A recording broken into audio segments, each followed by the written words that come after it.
Good morning friends. दोस्तों अभी नई दिल्ली में एक मीटिंग हो रही थी P20 करके। ये P20 क्या है तो G20 का ही एक भाग है, जहाँ पे P का मतलब है पार्लियामेंट यानी कि संसदीय 20।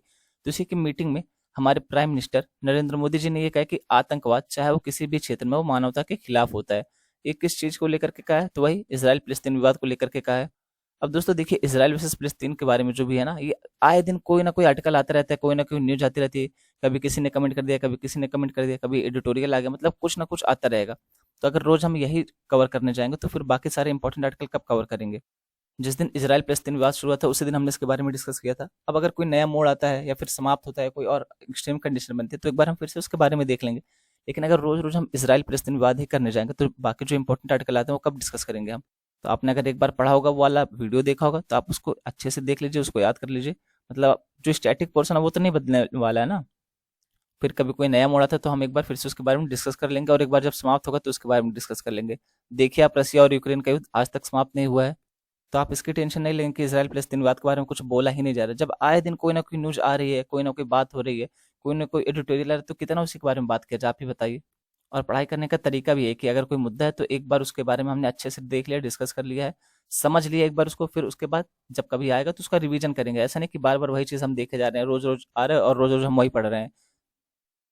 चलिए अगर हम देखें आज के इंपॉर्टेंट डे के बारे में, तो आज मनाया जाता है विश्व मानक दिवस, स्टैंडर्ड डे। कहते हैं ना कि यार स्टैंडर्ड बना के रखो। क्या एकदम परेशान किए हो, आप आईएएस अफसर बनने जा रहे हैं और आपका कोई स्टैंडर्ड ही नहीं है, तो मतलब स्टैंडर्ड बहुत मैटर करता है जिंदगी में। इस चीज को आप नोटिस करिएगा कि अगर आप तेरे को मेरे को वाली लैंग्वेज बोलते हैं चार लोग के बीच में, तब आपका क्या स्टैंडर्ड रह जाता है, तब आपकी क्या रिस्पेक्ट रह जाता है। और आप करके बोलते हैं किसी से, तब देखिए क्या स्टैंडर्ड रहता है। मतलब आप गैजेटेड ऑफिसर बनने जा रहे हो, एक्चुअली की सबसे बड़ी पोस्ट है आपकी, आईएएस ऑफिसर की पोस्ट है। और आप चार अच्छे लोग के बीच में जाके कहे, क्या बे तेरे को क्या चल रहा है, तेरे को क्या मांग रहा है। एक तो इस तरीके से आप बोल रहे हैं, दूसरा आप ये कह रहे हैं और सर बताइए क्या चल रहा है। तो ये लैंग्वेज का फर्क देखिए। और ये क्या है कि स्टैंडर्ड, तो वही बात कह रहे, स्टैंडर्ड कहते हैं ना कि यार स्टैंडर्ड में रहो। थोड़ा लोगों को पता चलना चाहिए ना कि अपना भी स्टैंडर्ड है। तो विश्व मानक दिवस ये प्रत्येक वर्ष 14 अक्टूबर को मनाया जाता है। 2023 के लिए इसकी थीम क्या रखी गई है तो बेहतर विश्व के लिए साझा दृष्टिकोण, सतत विकास लक्ष्यों के लिए मानक SDG 3 को शामिल करते हुए। अब ये आप लोग की जिम्मेदारी बनती है कि एक बार क्विक रिवीजन करिएगा इस डीजी का, सारे 17 गोल जो है ना उन सबका क्विक रिवीजन। मतलब ऐसे जो स्लाइड मैंने आपको प्रोवाइड करवाई हुई है, एक बार मैंने आपको फोटो भी भेजी थी टेलीग्राम पे, तो आप भी तुरंत जाकर के देखिए कि 17 के 17 SDG क्या है। वैसे आप लोग कमेंट बॉक्स में कमेंट करके ये बताइए कि SDG 3 क्या है, क्योंकि SDG के बारे में हम लोग कई बार डिस्कस कर चुके हैं किसी ना किसी आर्टिकल में, तो बार बार मैं वही नहीं बताऊंगा। कभी आप भी तो बताइए, तभी ना पता चलेगा कि आप कितने अच्छे से पढ़ाई कर रहे हैं। दोस्तों ये आर्टिकल एग्जाम की दृष्टि से बहुत इंपॉर्टेंट है, क्योंकि बात की जा रही है यूएन में सुधार के बारे में। और ये आज का मुद्दा नहीं है, ये वर्षों से चला आ रहा मुद्दा है। तो एक बार इसके बारे में भी डिस्कस करेंगे, उसके बाद आप इसको अच्छे से समझ लीजिएगा कि मुद्दा क्या है, कहाँ कहाँ पे प्रॉब्लम आ रही है, इसका सोल्यूशन क्या हो सकता है। ये सारी चीजें देखने के बाद इसको, मेरा तो यही मानना है कि देखिए लीजिए A4 साइज का पेपर और उस पर हेडिंग डाल दीजिए कि यूएन में सुधार। उसके बाद आप सारे पॉइंट्स ऐसे नोट करते जाइए, आपको जो भी लग रहा हो, जो आपको नहीं पता हो और जो आपको पहले से याद है, उसको नोट करने की कोई जरूरत नहीं है।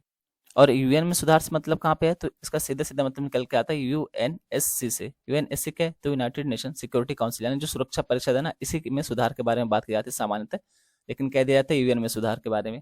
और जैसा कि मैंने बताया, आज का मुद्दा तो है नहीं, ये वर्षों से चला आ रहा है, तो फिर ये आगे आएगा भी न्यूज में, क्योंकि इतना जल्दी तो यूएन में सुधार होने से रहा। ये मुद्दा है कि आपने देखा होगा कई बार ये मांग उठती है कि इंडिया को भी परमानेंट सीट दे दी जाए। तो परमानेंट सीट देने की बात कहाँ पे की जा रही है, वही यूएनएससी में। यहाँ पे 5 देश ऐसे हैं जिनके पास परमानेंट सीट है। अब ये देश कौन कौन से हैं, तो जैसे आप देखेंगे यूएसए हो गया, रसिया हो गया, फ्रांस हो गया, यूके हो गया और चीन हो गया। तो ये 5 परमानेंट देश है। अब इनके पास इतनी ज्यादा शक्ति है ना कि मतलब यहाँ पे ये चलता है वीटो पावर। वीटो पावर का मतलब ये है कि इन 5 देशों में से किसी भी एक देश ने ये कह दिया कि इस मामले पे बातचीत नहीं होगी या फिर मैं वीटो करता हूँ, तो मामला वहीं समाप्त हो जाएगा। मतलब यहाँ पे 3 और 2 के हिसाब से फैसले नहीं लिए जाते। किसी एक ने भी कह दिया कि ये मामला आगे नहीं बढ़ेगा तो लो खत्म। और आप इसी का फायदा उठाते हो। आप देखें कई बार चाइना क्या करता है, तो पाकिस्तान के आतंकवादियों को बचा लेता है। एक दो बार की बात नहीं, कई बार चाइना ने पाकिस्तान के आतंकवादियों को बचाया हुआ है। इसी तरीके से रूस अपने फायदे के लिए करता है, इसी तरीके से आप देखेंगे तो यूएसए अपने फायदे के लिए करता है। तो यहाँ पे लोग आपसी होड़ में लगे गए हैं। इनको शक्ति इसलिए दी गई थी ताकि वैश्विक स्तर पर शांति स्थापित कर सकें, वैश्विक स्तर पर अच्छे से उनको लेकर के चल सकें। अब ये लोग क्या कर रहे हैं, आपसी होड़ में लग गए हैं।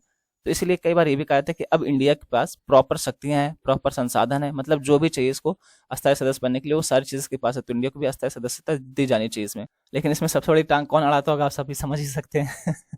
वही भाई साहब, जिनकी पूरी आंखें नहीं खुलती हैं, वो चाहते हैं कि इंडिया को सीट ना मिले, क्योंकि उनको पता है अगर इंडिया को सीट मिल गई ना, तो फिर ये भी बैलेंस करने आ जाएगा, फिर ये भी कई जगह वीटो लगा देगा। और इंडिया मानवता को लेकर के चलता है, आतंकवाद को लेकर के नहीं चलता है। तो हम लोग जहाँ पे वीटो लगाएंगे वो अच्छा क्षेत्र होगा।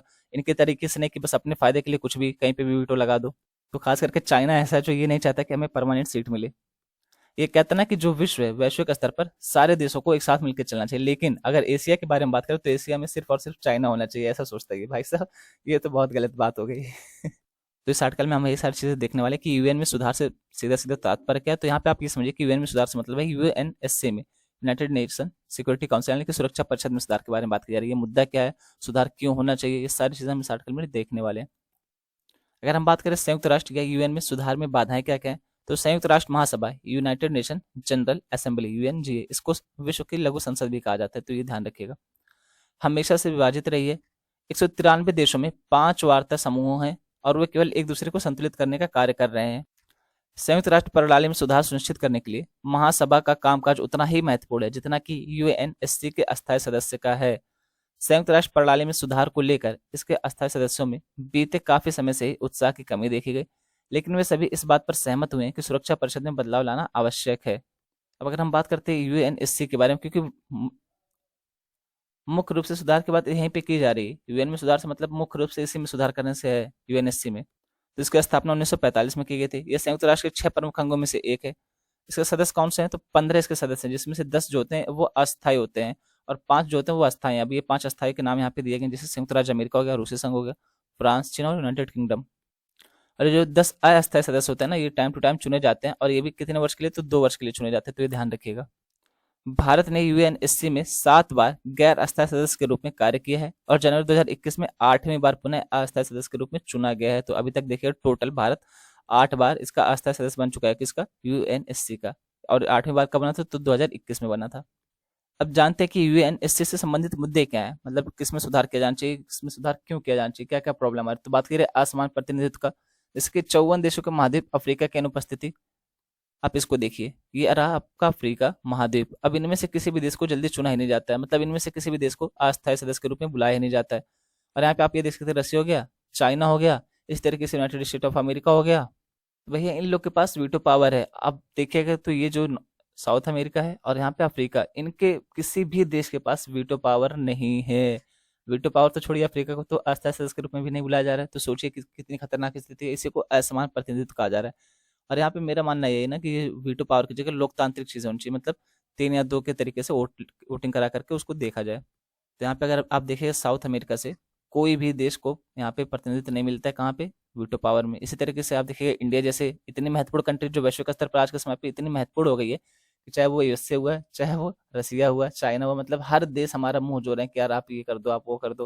मतलब हमसे हर कोई कह रहा है कि रसिया और यूक्रेन का जो युद्ध चल रहा है उसको बंद कराने में थोड़ी सी भूमिका निभा दो, थोड़ा सा बात कर लो। और यहाँ पे हम लोग कह रहे हैं भैया देखो वो सारी चीजें बाद में डिस्कस करेंगे, जिस काम के लिए मीटिंग बुलाएगी पहले हम उसके बारे में देखते हैं। तो इस तरीके से आप देखिए वैश्विक स्तर पर इंडिया का प्रभाव बढ़ता ही जा रहा है, उसके बाद भी हमें अस्थायी सदस्यता मिलने से रोका जा रहा है। इसके अलावा भारत, जर्मनी, ब्राजील और दक्षिण अफ्रीका जैसे देशों का यूएनएससी के अस्थायी सदस्यों की सूची में प्रतिनिधित्व ही नहीं है। वीटो पावर का दुरुपयोग, इसके बारे में शुरू में मैंने बताया, वही चाइना कभी अपने लिए, कभी रसिया अपने लिए, कभी उससे अपने लिए। इन लोग क्या करते हैं कि अपने अपने लिए वीटो पावर यूज करते हैं, मतलब वैश्विक स्तर के लिए नहीं करते हैं, अपने अपने लिए करते हैं। वो कहते हैं ना कि great power comes with great responsibility, यानी अगर आपको अच्छी शक्ति मिल रही है, आपको ग्रेट पावर मिले, तो उसके साथ साथ अच्छी जिम्मेदारियां भी आपको मिलेंगी। जैसे ये आप इसको अपने स्तर पर समझिए कि आप कल का डीएम बन जाते हैं। अब यहाँ पे आपके पास पावर बहुत ज्यादा है, पूरा जिला आप ही संभाल लो। पर इसका ये मतलब नहीं है कि अगर किसी ने बचपन में आपको एक थप्पड़ मारा था तो आप उसको बुलवाइए और उसको जेल में डलवा दीजिए। ये नहीं कर सकते ना आप, आपको रिस्पॉन्सिबल बिहेव करना होगा। तो वही बात है, great power comes with great responsibilities. पर ये लोग इस चीज को समझ नहीं रहे हैं, आपसे ओढ़ में लगे हुए हैं। यहाँ पे ये लोग के पास पावर तो है लेकिन रिस्पॉन्सिबिलिटी को महसूस ही नहीं कर रहे हैं। आप लोग ऐसा कभी मत करिएगा। ऐसा नहीं कि डीएम बनने के बाद किसी ने आपको कहा था एग्जाम के पहले कि देखो तुम नहीं बन पाओगे, अब आप डीएम बन गए तो उसको बुला रहे चला जा, आप बताता हूँ बन पाऊंगा कि नहीं बन पाऊंगा। तो ये सब नहीं करना है, ठीक है। वीटो पावर का प्रयोग देशों द्वारा सामान्यतः आत्महित में किया जा रहा है। P5 देशों के बीच भू राजनीतिक प्रतिद्वंद्विता, जैसे आप देखेंगे यूएसए होगा, ये सोचता है कि पूरी दुनिया पे मेरा ही प्रभुत्व है। अब चाइना इसके सामने आके खड़ा होगा तो यूएसए को ये बर्दाश्त नहीं होता। इसी तरीके से आप देखेंगे रसिया हो गया, पहले रसिया जो था ना ये भी चाहता था, पहले तो पूरे विश्व में रसिया और यूएसए का ही दबदबा था, मतलब कुछ लोग यूएसए को सपोर्ट करते थे, कुछ लोग रसिया को सपोर्ट करते थे। तो ये तो हम निकल करके जिन्होंने ये कहा कि हम दोनों को सपोर्ट नहीं करेंगे, हम अपना अलग रहेंगे, नेम बनाएंगे। तो यहाँ पे वही बात क्लियर कि जो P5 देश हैं, परमानेंट 5 देश हैं, ये लोग आपस में ही ये दिखाते हैं कि हम सबसे ज़्यादा मजबूत हैं, हम सबसे बड़े स्तर पर चल रहे हैं, हमारा प्रभुत्व है दुनिया में, ये सारी चीज़ें बात की जा रही है यहाँ पे। अगला मुद्दा, राज्य की संप्रभुता के लिए खतरा।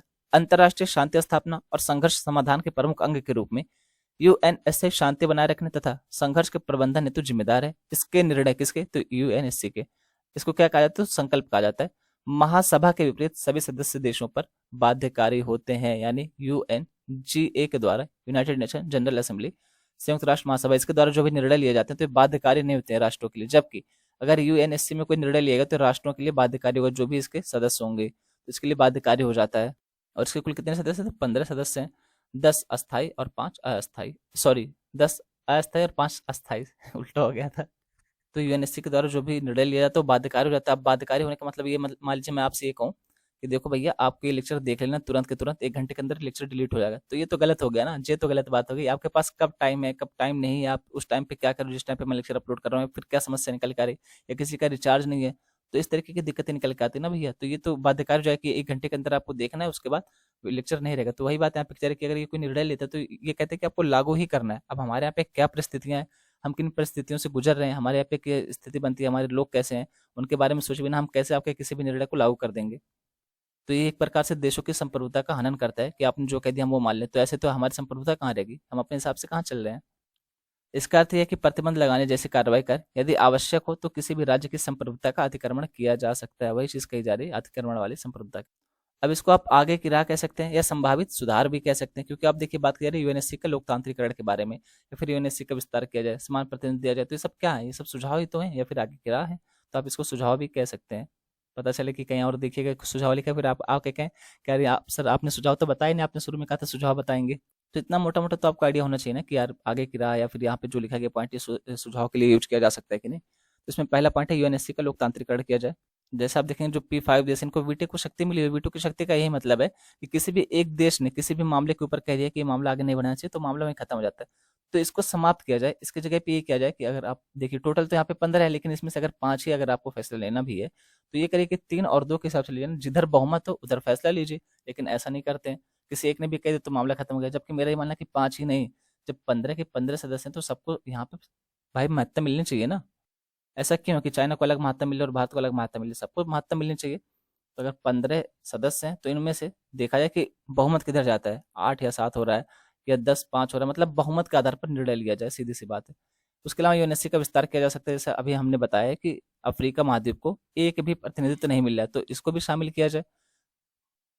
और फिर जो P5 है, आप इनको P5 से बढ़ा करके भाई P7 P8 कुछ भी करिए, लेकिन करिए। जैसे कि आप देखिएगा जर्मनी हो गया और उसके अलावा भारत हो गया, तो ये ऐसे देश हैं जो निकल के आ रहे हैं वैश्विक स्तर पर। अब अगर ये लोग आगे बढ़ रहे हैं, ये लोग की महत्ता बढ़े, तो भाई इनको इंपॉर्टेंस भी तो मिलनी चाहिए ना। कब तक जिंदगी भर आप ही लोग शक्ति का मजा लेते रहोगे? इतने लंबे समय से तो आप लोग फायदा उठा रहे हो। उसके अलावा बात करें समान प्रतिनिधित्व की, तो यूएनएससी में सभी क्षेत्रों का समान प्रतिनिधित्व राष्ट्रों पर इसकी शासन शक्ति और अधिकार के विकेंद्रीकरण के लिए महत्वपूर्ण है। यूएनएससी के निर्णय लेने की प्रक्रियाओं का विकेंद्रीकरण इसे एक अधिक प्रतिनिधित्व सहभागी निकाय के रूप में स्थापित करेगा। अब इसमें भारत की भूमिका क्या हो सकती है? तो संयुक्त राष्ट्र सुरक्षा परिषद के वर्तमान गैर अस्थायी सदस्य के रूप में भारत यूएनएससी में सुधार के प्रस्तावों के व्यापक सेट वाले एक संकल्प का मसौदा तैयार कर सकता है। सितंबर 2022 में भारत ने यूएन महासभा के मौके पर न्यूयॉर्क में 2 अलग अलग समूह G4 और L69 की बैठक की मेजबानी करते हुए यूएनएससी में सुधार पर जोर दिया। जैसा कि भारत ग्लोबल साउथ का नेतृत्व करता है, उसे यूएनएससी में अपनी शांति और सुरक्षा चिंताओं को स्पष्ट कर ग्लोबल साउथ में अपने पारंपरिक भागीदारों के साथ मजबूती से पुनः जुड़ने की आवश्यकता है। टॉपिक तो हो गया कंप्लीट, आप सबने अच्छे से सुना भी। तो चलिए देखते हैं कि कितने अच्छे से सुना है। यहाँ पे क्वेश्चन आया हुआ 2009 में पूछा जा रहा है, संयुक्त राष्ट्र सुरक्षा परिषद में 5 अस्थायी सदस्य होते हैं और शेष 10 सदस्य महासभा द्वारा कितनी अवधि के लिए चुने जाते हैं? तो अटेम्प्ट करिए इस क्वेश्चन को। अभी हमने डिस्कस किया कि कितने अवधि के लिए चुने जाते हैं, तो ये रहा, आप देख सकते हैं 2 वर्ष की अवधि के लिए चुने जाते हैं। तो अगर आपने अच्छे से लेक्चर सुना था तो एक झटके में आंसर दे देते। 2009 में यूपीएससी में पूछा गया है, और फिर ये 2015 में आपका यूपीएससी मेंस में, तो इसको भी लिखिएगा। संयुक्त राष्ट्र सुरक्षा परिषद में अस्थायी सदस्यता लेने हेतु भारत के सामने आने वाली बाधाओं पर चर्चा कीजिए। सबसे बड़ी बाधा तो चाइना बना हुआ है। तो ये था टॉपिक, मेरे ख्याल से आपको अच्छे से समझ आया होगा। उसके अलावा अगर आपको कोई डाउट है तो आप कमेंट बॉक्स में कमेंट कर सकते हैं, फिर ये रही ईमेल आईडी। चलिए देखते हैं कुछ प्रीलिम्स स्पेसिफाइड टॉपिक के बारे में। देखिए एक शॉर्ट न्यूज है ना, मतलब ऐसे ही वन लाइनर समझ सकते हैं आप, लेकिन जानकारी होनी चाहिए। बात करें केंद्रीय मंत्री डॉक्टर जितेंद्र सिंह ने युवाओं में मेडटेक स्टार्टअप और इनोवेटर्स को बढ़ावा देने के लिए जैव प्रौद्योगिकी विभाग और विश्व बौद्धिक संपदा संगठन असमर्थित ग्लोबल हेल्थ इनोवेशन फेलोशिप के शुभारंभ कार्यक्रम की अध्यक्षता की। तो देखिए यहाँ पे क्या बात की जा रही है, किसको बढ़ावा देने के लिए, तो मेडिटेक। मेडटेक का आप इसे समझ सकते हैं, मेड का मतलब हो गया मेडिसिन, टेक का मतलब हो गया technology, and technology based medicine के बारे में बात की जा रही है।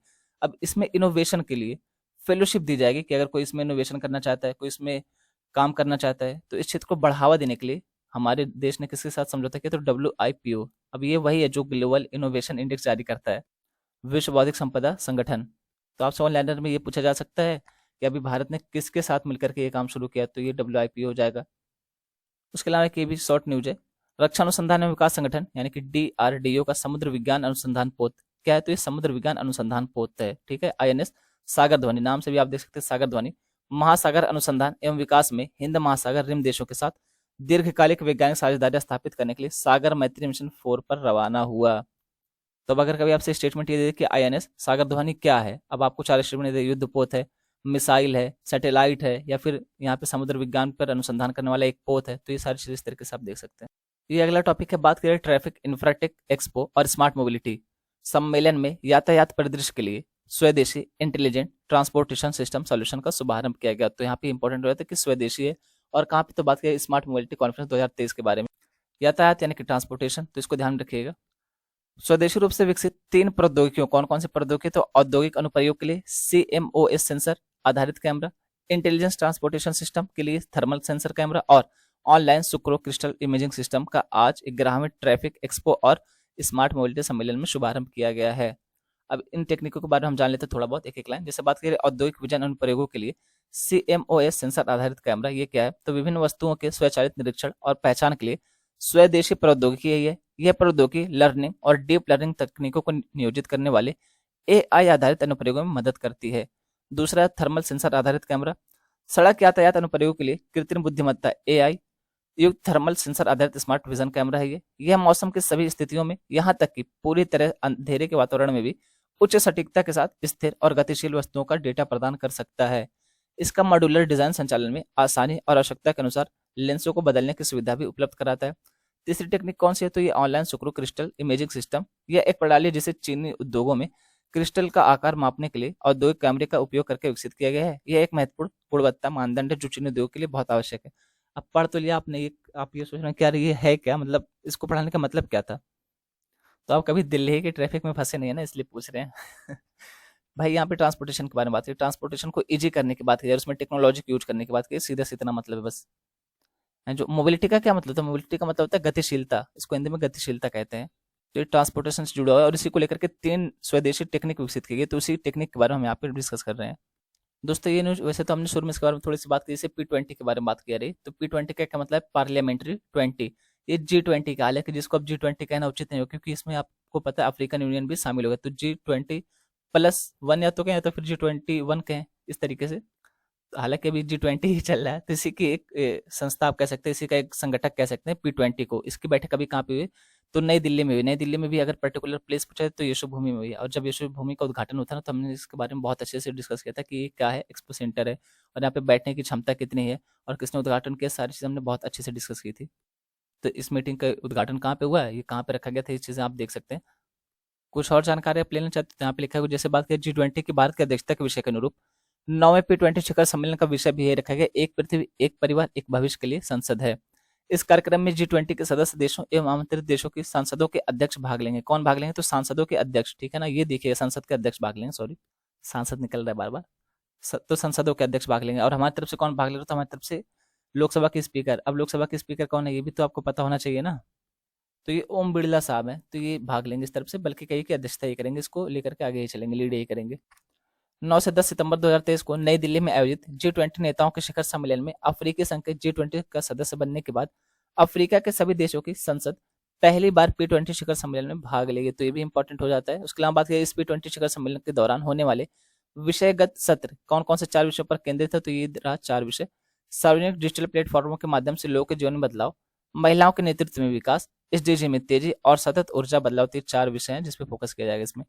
प्रकृति के साथ सामंजस्य में हरित एवं टिकाऊ भविष्य की दिशा में पहल के बारे में विचार विमर्श करने हेतु 12 अक्टूबर 2023 को लाइफ जो हमारे मोदी जी ने शुरू किया था, लाइफ फॉर एनवायरमेंट, पर्यावरण के लिए जीवन शैली पर शिखर सम्मेलन पूर्व संसदीय फोरम का भी आयोजन किया जाएगा। उसके अलावा यहाँ पे बात करें कि हरित हाइड्रोजन का उत्पादन करने के लिए क्वांटम प्रौद्योगिकी का विकास किया गया। किसके द्वारा किया गया? तो बीएचयू के द्वारा। बीएचयू क्या है? बनारस हिंदू यूनिवर्सिटी। बाकी आप यहाँ पे पढ़ लीजिए, ये इतना ज़्यादा भी इंपॉर्टेंट नहीं है। हमारे लिए इंपॉर्टेंट क्या है तो हरित हाइड्रोजन, और इसके बारे में हमने डिस्कस कर भी लिया। लेकिन जब इस तरीके से कोई आर्टिकल आया तो कभी ना कभी एडिटोरियल भी आएगा, और जब एडिटोरियल आएगा तो हम उसके बारे में अच्छे से डिस्कस कर लेंगे, क्योंकि अभी तो एडिटोरियल वाले सब उसमें फंसे हैं, फलस्तीन और इसराइल में फंसे हुए हैं। दोस्तों यहाँ पे आप देख सकते हैं कि मंत्रिमंडल ने मेरा युवा भारत नाम से एक स्वायत्त शासी निकाय, निकाय का होती बॉडी,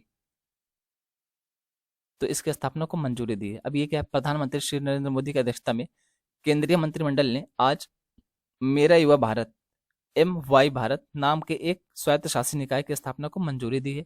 इसका उद्देश्य युवाओं के विकास और युवा नेतृत्व वाले विकास के लिए प्रौद्योगिकी द्वारा संचालित एक व्यापक सक्षम तंत्र के रूप में कार्य करना और युवाओं को समान पहुंच प्रदान करने हेतु उनकी आकांक्षाओं को साकार करना और सरकार के संपूर्ण दायरे में विकसित भारत का निर्माण करना है।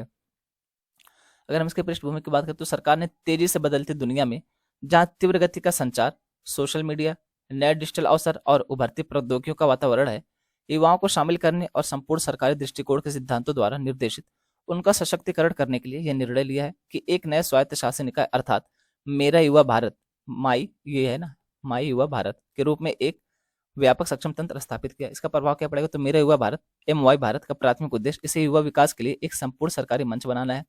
नई व्यवस्था के तहत युवा संसाधनों तक पहुंच और अवसरों से जुड़ाव के साथ परिवर्तन के एजेंट और राष्ट्र निर्माता बन जाएंगे और सरकार तथा नागरिकों के बीच युवा सेतु के रूप में कार्य कर सकेंगे।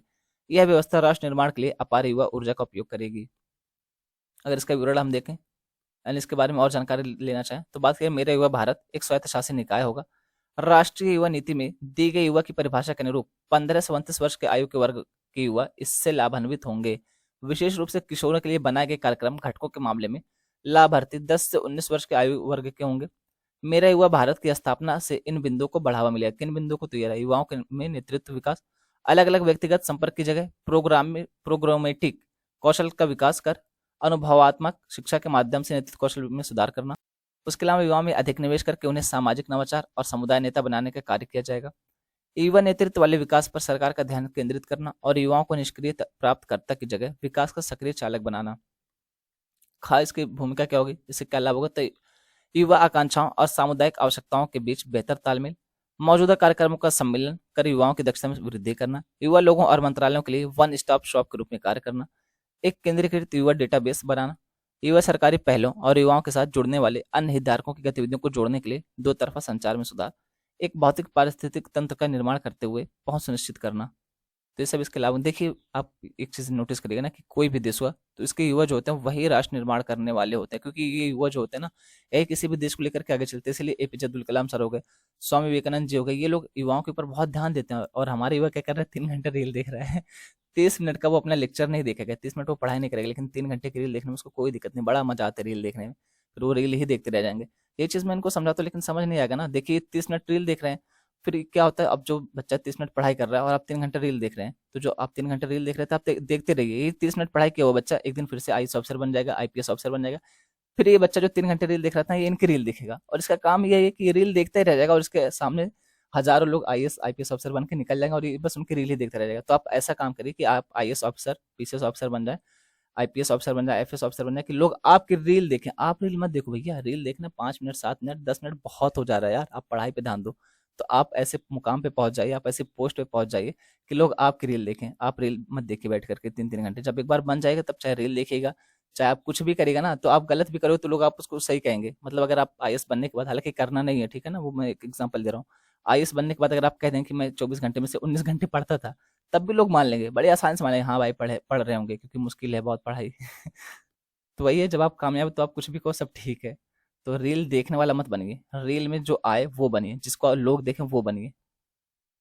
इसके अलावा भी एक न्यूज है कि इंडिया और फ्रांस के बीच प्रौद्योगिकी के क्षेत्र में सहयोग से संबंधित समझौता ज्ञापन को मंजूरी दी गई है। तो इसके बारे में हम थोड़ा सा जान लेते हैं। बात करें प्रधानमंत्री श्री नरेंद्र मोदी की अध्यक्षता में। अच्छा, ये चीज़ आपको हर जगह लिखने को मिलेगी, ठीक है ना। इसको चाहे तो आप हटा सकते हैं, ये लिखने की जरूरत नहीं है, कतई लिखने की जरूरत नहीं। अगर आप आंसर राइटिंग करते तो इसको नहीं लिखना है, नेवर एवर, भूल से भी नहीं। क्योंकि आपको आंसर राइटिंग यहाँ पे प्रधानमंत्री लिख सकते हो लेकिन नरेंद्र मोदी और ये फिर नहीं लिख सकते, क्योंकि आप वहाँ पे न्यूट्रल होकर जाना है यार। आज प्रधानमंत्री नरेंद्र मोदी जी, कल का कोई और बनेगा तो आपको उनको साथ मिल करके काम करना है। आपको पोस्ट की रिस्पेक्ट करनी है, जो प्राइम मिनिस्टर के रोस्ट पोस्ट है उसकी रिस्पेक्ट करनी है, क्योंकि ये प्राइम मिनिस्टर ऑफ इंडिया है, तो इनकी रिस्पेक्ट करनी है, ना कि किसी पर्टिकुलर व्यक्ति की। मतलब अगर आप व्यक्तिगत तौर पे किसी को मानते हो तो अच्छी बात है, वो अलग चीज़ है, लेकिन अगर आप आंसर राइटिंग करो तो किसी तरीके से भी किसी भी पार्टी का प्रचार तंत्र नहीं बनना चाहिए आपका आंसर, नहीं तो उठा के कॉपी फेंक दी जाएगी। तो इसमें क्या बात करें, केंद्रीय मंत्रिमंडल ने भारत के और इलेक्ट्रॉनिक्स और सूचना प्रौद्योगिकी मंत्रालय और फ्रांस गणराज्य के अर्थव्यवस्था, वित्त और औद्योगिक एवं डिजिटल संप्रदाय मंत्रालय के बीच डिजिटल प्रौद्योगिकी के क्षेत्र में सहयोग से संबंधित समझौता ज्ञापन पर हस्ताक्षर करने को मंजूरी दे दी है। ये समझौता ज्ञापन क्या है, तो इस एमयू का उद्देश्य डिजिटल प्रौद्योगिकियों से संबंधित सूचनाओं के मामले में घनिष्ठ सहयोग एवं आदान प्रदान को बढ़ावा देना है, और इसे एमओयू के प्रावधानों के अनुरूप प्रत्येक भागीदारी के अपने देश में डिजिटल प्रौद्योगिकी तक पहुंच को प्रोत्साहित करने का लक्ष्य पारस्परिक रूप से समर्थन करना है। ये है यार एमओयू, मेमोरेंडम ऑफ अंडरस्टैंडिंग यानी कि समझौता ज्ञापन। इसके प्रभाव क्या पड़ेंगे, तो डिजिटल प्रौद्योगिकियों के क्षेत्र में G2G और B2B द्विपक्षीय सहयोग को बढ़ावा मिलेगा। इस एमओयू में आईटी के क्षेत्र में रोजगार के अवसरों को बढ़ावा देने वाले बेहतर सहयोग की परिकल्पना की गई है। कार्यान्वयन की रणनीति और लक्ष्य क्या होगा, तो इस एमओयू के तहत सहयोग दोनों प्रतिभागियों द्वारा हस्ताक्षर किए जाने की तारीख से शुरू होगा और 5 वर्ष तक चलेगा। उसके अलावा भी कुछ ऐसे ही जानकारी के लिए, जैसे 16वीं कृषि विज्ञान कांग्रेस का आयोजन कहाँ पे किया था, तो कोच्चि में किया गया था। बाकी अगर आप पढ़ना चाहते हो तो शायद इतना क्लियर तो दिख रहा है कि थोड़ी बहुत जानकारी आप और ले सकते हैं इससे। इसी तरीके से अगर बात करिए 8वां ब्रिक्स अंतर्राष्ट्रीय प्रतिस्पर्धा सम्मेलन 2023, तो इसकी मीटिंग कहाँ पे थी, इसकी मीटिंग नई दिल्ली में हुई थी, ये देख सकते हैं आप। ये सब कुछ ऑनलाइन टाइप के, कि अगर कभी आपसे पूछ लिया जाए, फिर कोई आपसे डिस्कस कर रहा है पूछता है, तो कम से कम ये तो होना चाहिए कि यार हमें आइडिया, ऐसा ना हो कि हमने सुना नहीं कि ये चीज़ क्या चल रही है। उसके अलावा बात करिए सेना प्रमुख ने किस रेजिमेंट को, तो नागा रेजिमेंट की 3री बटालियन को प्रेसिडेंट कलर्स अवार्ड दिया है, तो ये भी ध्यान रखिएगा। उसके अलावा बात करिए कि भारतीय रेल के सार्वजनिक उपक्रमों कौन कौन से राइट्स लिमिटेड और इरकॉन को नवरत्न का दर्जा दिया गया है। तो आप कमेंट करके बस इतना बता दीजिएगा कि अभी हमारे देश में कितनी नवरत्न कंपनियां हैं। ये जो लिखा है ये सही नहीं है, ठीक है ना, पता चले आप यही छाप दो, तो आप वो देखिएगा कि कितनी है, उसके बाद बताइए कमेंट बॉक्स में। उसके अलावा बात करें माइकल डगलस साहब को सत्यजीत रे लाइफ टाइम अचीवमेंट अवार्ड दिया जाएगा। तो ये किस में दिया जाएगा, तो ये जब international film festival of India का होगा, कहाँ पे होगा, तो ये गोवा में होगा, तभी इनको दिया जाएगा। तो ये भी ध्यान रखिएगा, अवार्ड अक्सर आपसे पूछ ले जाते हैं, खास करके वनडे एग्जाम में, तो ये सारे क्वेश्चन ऐसे ही बन जाते हैं यार, और हमें वनडे एग्जाम पे फोकस नहीं करना है। मैं पहले क्लियर कर दूं कि इस वीडियो को मैं वनडे एग्जाम को ध्यान में रख के नहीं बनाता हूँ। हालांकि ऐसा नहीं कि क्वेश्चन नहीं आएगा, भैया करंट है, करंट तो आएगा ना, जैसे यही है। अब ये बात कई बार वनडे एग्जाम में पुरस्कारों को लेकर के बहुत ज्यादा सवाल पूछे जाते हैं, तो इसका ये मतलब नहीं कि वनडे से जो एग्जाम होता है वो इसमें नहीं लड़ेंगे, लड़ेंगे, लेकिन जो हमारा मेन फोकस होता है वो होता है द हिंदू के ट्यूटोरियल पर, यानी मेन फोकस जो हमारा वो यूपीएससी का क्षेत्र है। उसके अलावा जो ये सारी शॉर्ट न्यूज बता रहा हूँ, इसीलिए बता रहा हूँ कि कई बार वनडे एग्जाम में आपसे सारी चीजें पूछ ली जाती हैं, या फिर कोई बात करते हुए आपसे पूछ लेता है कि चलो अच्छा बताओ अभी ये मीटिंग कहाँ पे होती है, सम्मेलन कहाँ पे होता है, तो कम से कम आपको जानकारी तो होनी चाहिए ना। इस तरीके से आप देख सकते हैं। बात करें सितंबर मंथ के लिए, गिल भाई साहब को ICC player of the month का अवार्ड दिया गया। और अगर हम ये तो मेल को, अगर फीमेल का हम देखते हैं तो श्रीलंका की हैं, इनका नाम है चमारी अथापुथुथु, इनको दिया गया ICC player of the month सितंबर का अवार्ड। तो फीमेल वाले श्रीलंका की चमारी अथा पथाथु को, और इसी तरीके से जो सितंबर वाला है मेल में, तो ये देखिए शुभमन गिल को। ये रहा आपके एसए का क्वेश्चन, और इसको लिखिए लिखिए लिखिए, बस इसका वही तरीका है लिखने का, इसका कोई फिक्स वे नहीं कि कोई आपको ये बता दिया कि ये कर लो फिर हो जाएगा। यहीं तक रखते हैं वीडियो, बोलने में आज बहुत सारी गलती है, उसके लिए दिल से सॉरी। देखो यार टीचर है, इंसान है, वो हो जाता है, ठीक है, चाहे मैं हुआ चाहे कोई भी हुआ, कोई बड़े से बड़े टीचर से भी गलती हो जाती है, तो वो ऐसा होता है कई बार। कई बार जल्दी जल्दी बोलने के चक्कर में कई बार ये होता है कि हम दिमाग में तो हमारे चले कि हम सही बोल रहे हैं, पर जब सुनो लेक्चर तो लगता है यार यार यहाँ पे तो गलत बोल गए, तो बच्चे ही बताते हैं। तो अगर आप लोग को ये लगता है कि कहीं पे गलत पढ़ाया गया, अगर कोई फैक्ट्स गलत बताए गए या कोई इन्फॉर्मेशन गलत दी गई, तो आप उसको लेकर के तुरंत कमेंट कर सकते हैं। और कमेंट नहीं करना चाहते तो भैया ये रही ईमेल आईडी, आप इसको ईमेल भी कर सकते हो। और कभी भी लेक्चर सुनिए, चाहे वो मेरा हुआ चाहे किसी का भी हुआ, मतलब ये चीज़ आप दिमाग से निकाल के सुनिए ना कि टीचर गलती नहीं कर सकता है, चाहे वो कितना भी बड़ा टीचर हो यार, इंसान ही है ना, मशीन तो है नहीं, भगवान तो है नहीं कि उससे गलती नहीं होगी। तो इस चीज़ को हमेशा दिमाग से निकाल के सुनिएगा कि कोई टीचर है वो गलती नहीं कर सकता, ये लगभग नेक्स्ट टू इम्पॉसिबल है। क्योंकि टीचर यार बोलते बोलते कभी कभार क्या होता है कि दिमाग कहीं और है, या फिर कोई और टेंशन चल रही है कि ये काम करना है, या फिर कोई फैमिली प्रेशर है, और माइंड में वो चीज़ें चल रही हैं, और हम पढ़ा भी रहे हैं, क्योंकि हम लेक्चर तो रोक नहीं सकते ना। अगर हमारे लेक्चर की वजह से आपके ऊपर कोई इम्पैक्ट है तो फिर गलत हो जाता है, तो लेक्चर तो रोक नहीं सकते, लेकिन हमारी भी पर्सनल लाइफ होती है, उसमें भी कई सारी चीज़ें चल रही होती हैं। तो कभी भी कोई भी ऐसा टीचर हो, या कभी भी आप किसी का भी लेक्चर सुनिए, कोई वीडियो देखिए, किसी से क्लास लीजिए, तो ये चीज़ दिमाग से निकाल लीजिएगा कि उनसे गलती नहीं हो सकती है। बस आप एकदम नॉर्मल इंसान की तरह, एक अच्छे से वेल बिहेव इंसान की तरह बिहेव करिए। आपको ये लगना चाहिए कि हाँ टीचर है, हो गया, कोई बात नहीं, इंसान ही तो है ना, भगवान नहीं है। खैर ये सब ज्ञान की बातें बाद में यहीं तक रखते हैं वीडियो, बोलने में जो भी गलती उसके लिए दिल से सॉरी। आप सबके सपोर्ट के लिए बहुत बहुत बहुत धन्यवाद। इसी तरीके से सपोर्ट बनाए रखिए। आप लोग का सपोर्ट ही है कि ये वीडियो लगातार आ रही है, लोग सब्सक्राइब कर रहे हैं, कमेंट आ रहा है, लाइक हो रहा है, शेयर भी करिए इसको। तभी मतलब अगर आप सब्सक्राइब नहीं करोगे या आप कमेंट नहीं करोगे तो फिर मैं वीडियो अपने लिए तो बना नहीं रहा हूँ। अगर कोई भी कमेंट नहीं करता है कि सर अच्छा है, खराब है, जब तक आप बताओगे नहीं तो मुझे पता कैसे चलेगा कि अच्छा पढ़ा रहा हूँ या खराब पढ़ा रहा हूँ। पढ़ाना चाहिए, बंद कर देना चाहिए।